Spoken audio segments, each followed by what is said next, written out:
Narinig nyo na ba ang balita tungkol kay Ripple at sa issue kung saan ay sinasabing kini-criticize daw ni Pangulong Donald Trump itong si Ripple dahil po sa suporta nito kay Kamala Harris. Pero teka, totoo nga ba talaga ito? Kaya sa bidong ito ay yan po ang siyang ating aalamin. Ang atin pong alamin ang punot dulo ng kontrobersiyang ito at kung ano po ang maaaring maging epekto nito sa atin bilang mga Pinoy crypto investors at traders lalong-lalo na kay XRP.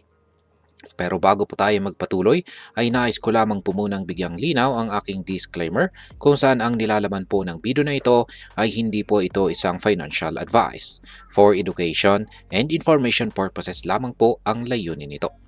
Yan ang ating pong nakikita rito ay ang Chief Legal Officer ng Ripple na si Ginoong Stuart Alderoty. Ayan.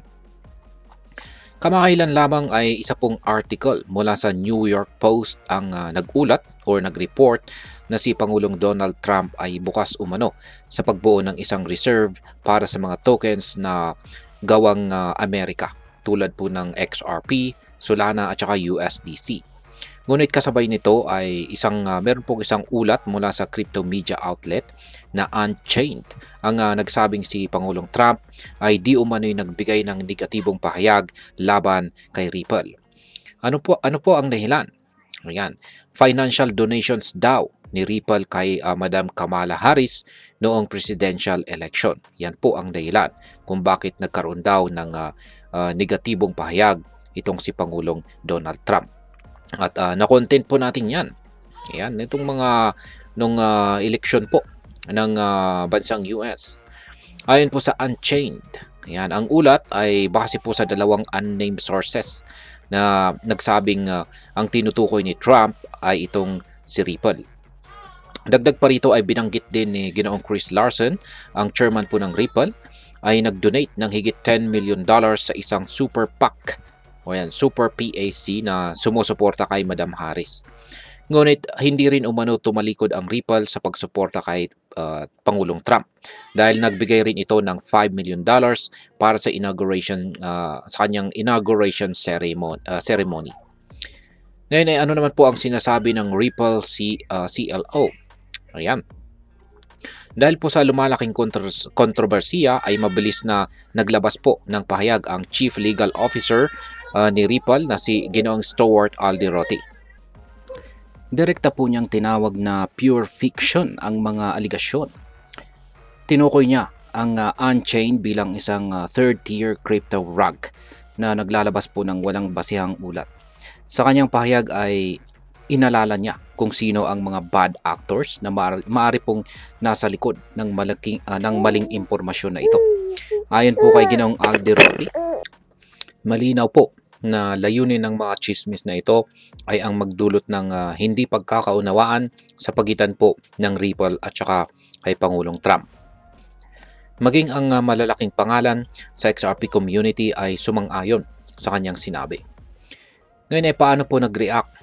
Paano naman po napareact ang community ng XRP? Ayan, kasama po ng pahayag ni Ginoong Alderoty ay marami pang mga kilalang personalidad sa XRP community ang nagbigay po ng kanilang opinyon.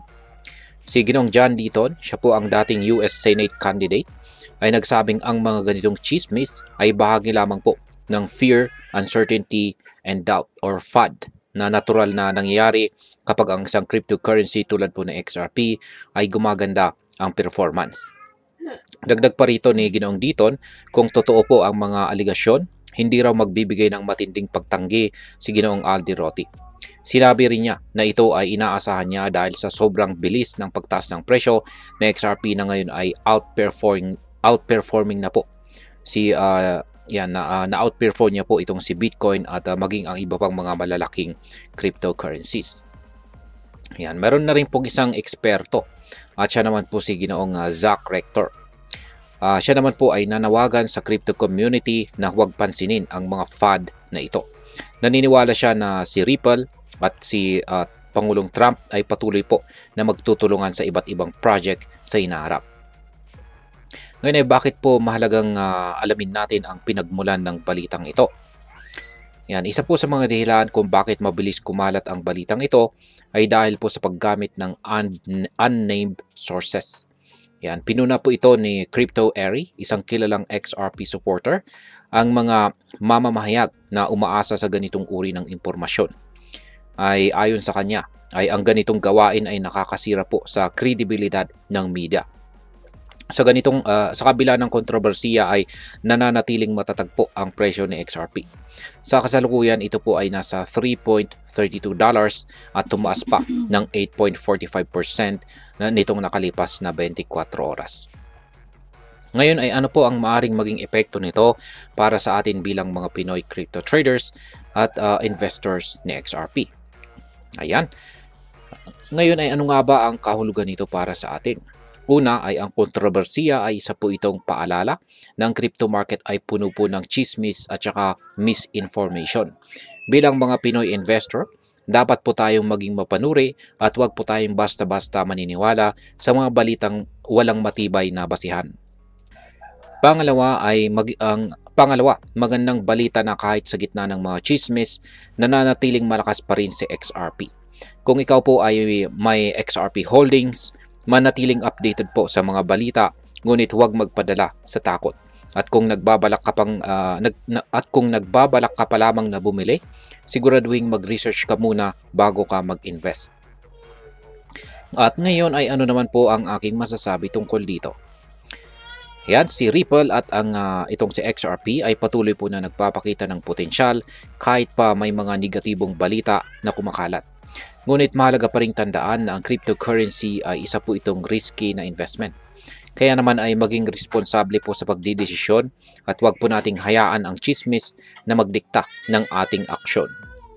At ayan, hanggang dito na lamang po tayo sa video na ito mga ka-crypto. Sana po ay inyong nagustuhan ang aking paliwanag sa video na ito. Kung inyo po itong nagustuhan, pakiclick lamang po ang like button nito. Marami pong salamat sa panonood. Ingat po tayo lagi at God bless po sa ating lahat.